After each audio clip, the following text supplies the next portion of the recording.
folks. Up there on the screen on the left is my video editor. Yesterday I edited down the clips I had to a 28-minute video, and that's not even finished a week yet. And the first 20 minutes and 21 seconds of that is about to be replaced with this, because it was just my agony of working on my lounge room MonsterPC. I got my USB to M2 NVMe SSD adapter and had numerous problems with creating unbootable boot media, not being able to create DVDs. So all of Tuesday was spent, all day was spent on reboots and pulling SSDs out and imaging them and restoring them, and end result of it though is that now I'm back on Monster. It actually is fully upgraded to the current version of Windows 11, which I wasn't expecting, because it actually did that successfully by itself. For the last year, all of my upgrade attempts or automatic update attempts have said, yep, I'm applying that, rebooting, oh no, that failed, backing out. This time it worked all the way through, but it wasn't a smooth process after that.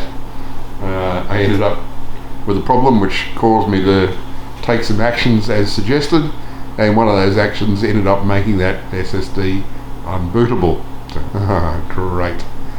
So I restored for an earlier backup I'd taken, and it actually did the Windows 11 upgrade again by itself successfully, and this time I didn't do the things that they suggested. I did other things instead. So currently Monster is in good shape, apparently.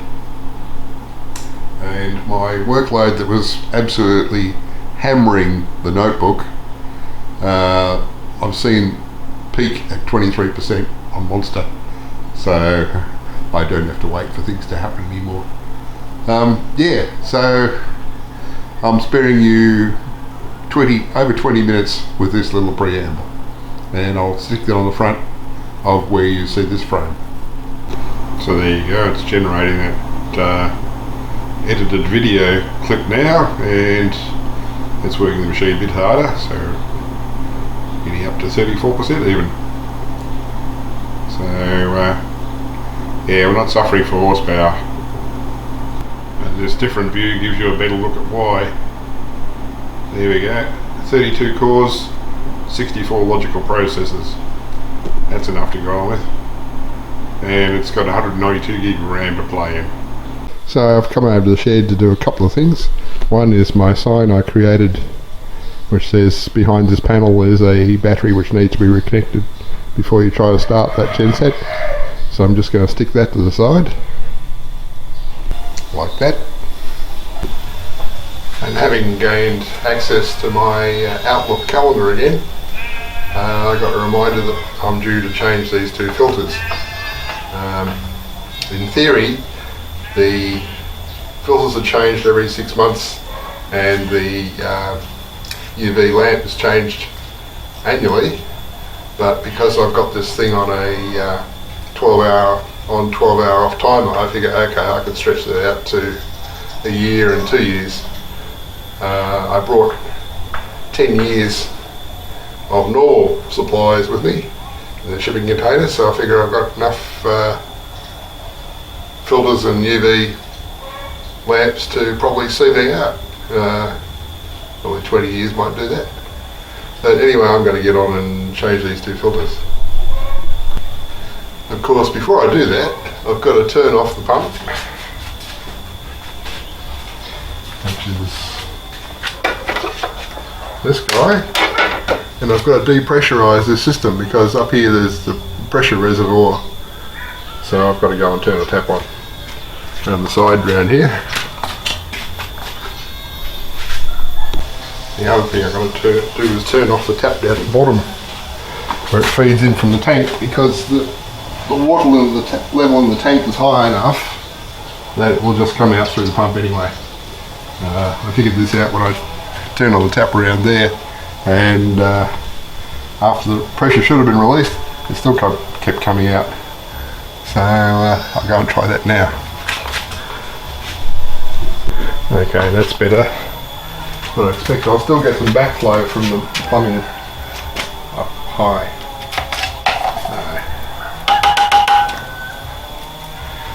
Start with the first one.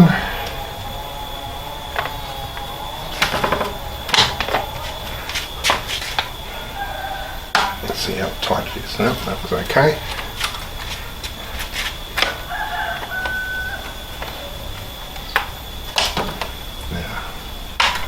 Loose enough to get off this.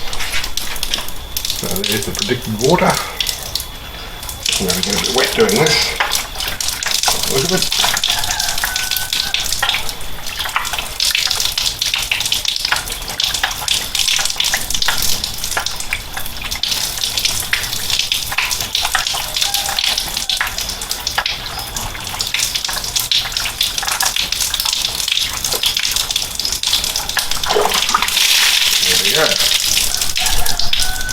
Now I'm going to take this away and change the filter and come back with it.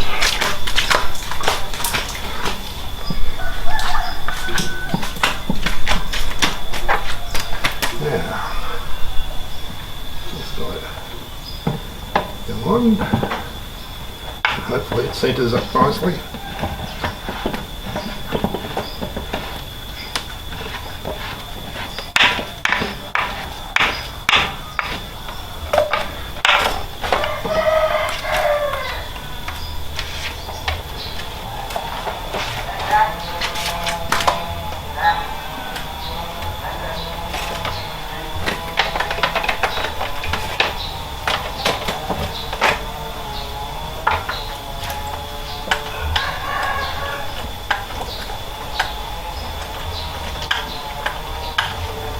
Of course, I could have just checked the pressure on these to see whether there was any pressure left in the system before.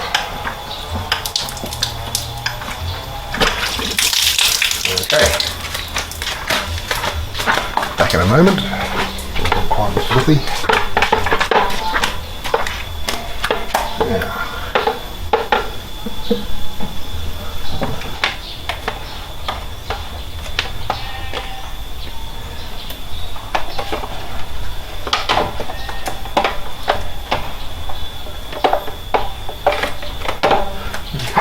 See what happens. Put that down in case I have to tighten those up more. Turn the input back on. And we'll see how we go.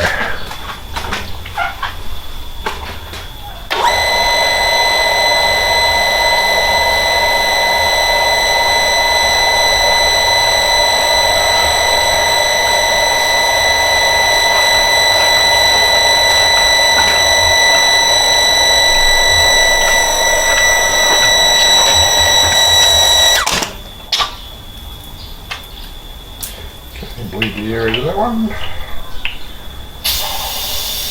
Bleed the air into that one.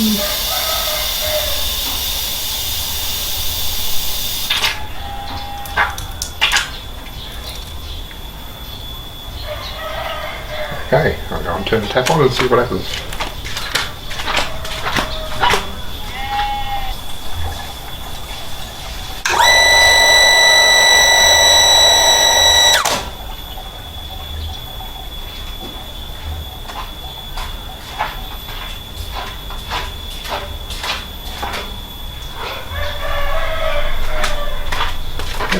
All good. I'll have to come over here sometime later and see whether there's any water dripping off the bottom of these, but I think they're probably okay. It's got those big O-rings in there. Yeah, good for another year. And next year we'll do the UV tube as well.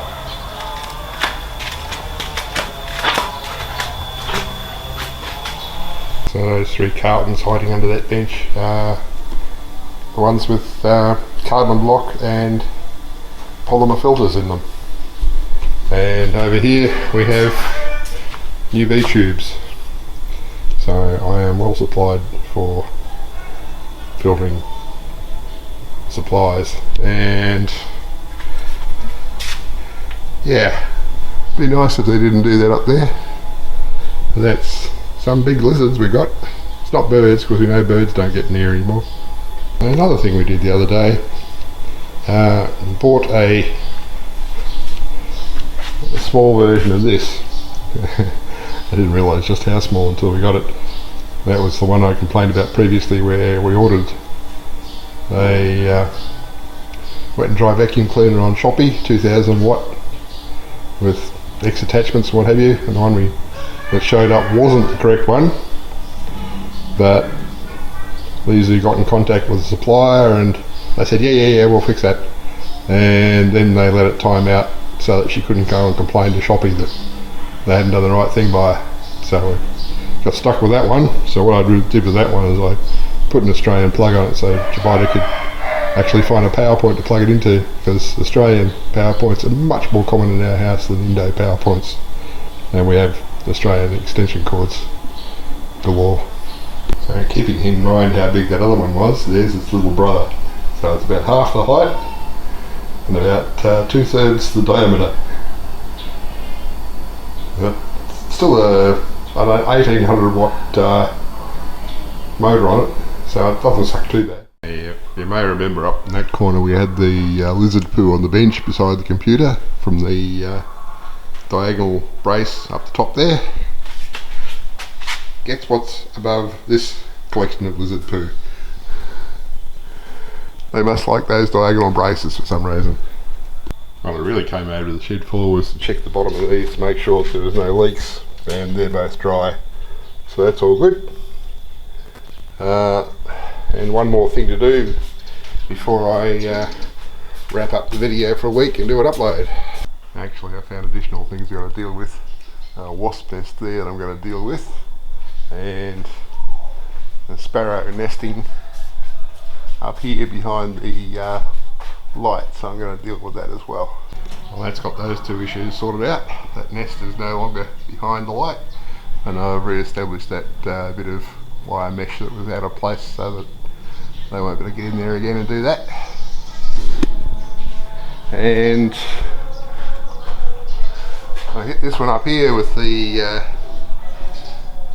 gas torch, so I can assure you there's no larvae left in there.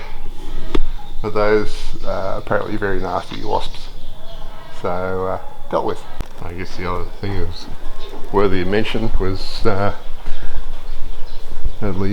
back door here. We've got open and a menu with prices. She's running a little bit of a snack thing out of her kitchen here, so school kids show up and hello, I've got a visitor. School kids show up and others show up getting drinks and snacks, so I prepared a few laminated menu sheets and what have you, so she can just use a dry erase marker to mark on there what the prices are. Now exchange rate to Australian dollars is about 10,000 to 1. So you can see there that juice of apple cut is 50 cents. Ice drink, 50 cents.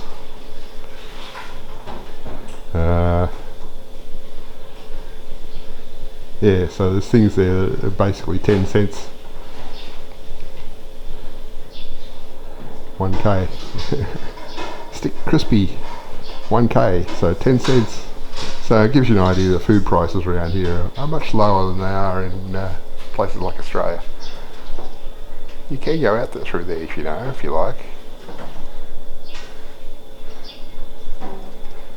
Somebody's pet. Oh, there you go, you figured it out. There's one sitting outside waiting.